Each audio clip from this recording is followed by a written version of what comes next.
Hello friends, welcome back to Gopika's kitchen. எல்லோரும் எப்படி இருக்கீங்க? இன்றைக்கி நம்ம ஈவினிங் ஸ்நாக்ஸ் தான் பார்க்க போகிறோம். அதுக்கு பச்சரிசியை 1 மணி நேரம் முன்னாடியே ஊற வச்சுட்டு அதை சுத்தமாக தண்ணி இல்லாமல் தொடச்சிட்டு மிக்சியில் போட்டு நைஸாக அரைச்சிட்டு சலிச்சிட்டு அந்த மாவை ஆவியில் வேக வச்சு எடுத்த மாவு தான் இது. கொஞ்சமாக சுடு தண்ணியில் உப்பு போட்டு நல்லா மிக்ஸ் பண்ணிவிட்டு கொஞ்சம் கொஞ்சமாக மாவில் தெளித்து நல்லா சப்பாத்தி மாவு அளவுக்கு பிசைஞ்சு எடுத்துக்கலாம். அதோட கொஞ்சம் கீயை சேர்த்து பிசையும் போது மாவு இன்னும் கொஞ்சம் சாஃப்டாக இருக்கும். மாவு காயாமல் இருக்கிறதுக்கு ஒரு ஈர துணியை போட்டு மூடி வச்சுக்கலாம்.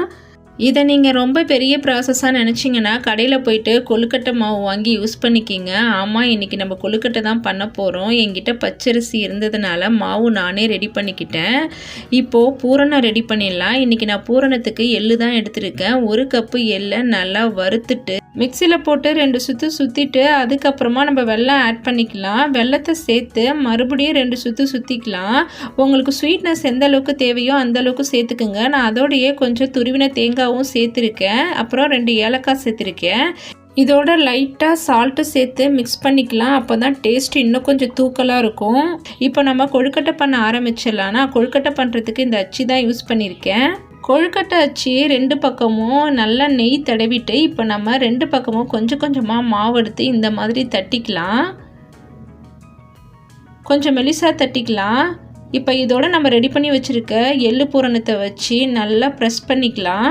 2 பக்கமும் நல்லா ஒட்டணும். அந்தளவுக்கு ப்ரெஸ் பண்ணிவிட்டு எக்ஸஸாக உள்ள மாவை எல்லாம் எடுத்துடலாம். கோபி ரொம்ப நாளாக கேட்டுட்டு இருந்தது. கோபியோட ஃபேவரட் ஸ்நாக்ஸ் இது, எள்ளு கொழுக்கட்டை. கோபிக்கு ரொம்ப ரொம்ப பிடிக்கும். சரி, இன்றைக்கி பண்ணி கொடுக்கலான்னு நான் ரெடி பண்ணேன்.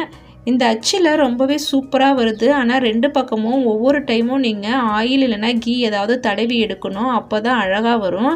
இதே மாதிரியே நான் எல்லா கொழுக்கட்டையுமே ரெடி பண்ணி எடுத்துக்கிறேன்.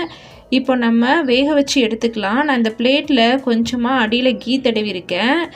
நாம் ரெடி பண்ணி வச்சுருக்க கொழுக்கட்டை எல்லாத்தையும் வச்சு கொஞ்சம் நேரம் வேக வச்சு எடுத்தால் டேஸ்டான எள்ளு கொழுக்கட்டை ரெடி. ரொம்பவே டேஸ்ட்டு சூப்பராக இருக்கும். நீங்களும் ட்ரை பண்ணி பார்த்துட்டு எப்படி இருக்குன்னு சொல்லுங்கள். நம்ம இன்னொரு வீடியோவில் பார்க்கலாம். அது வரைக்கும் டாட்டா, பை பை.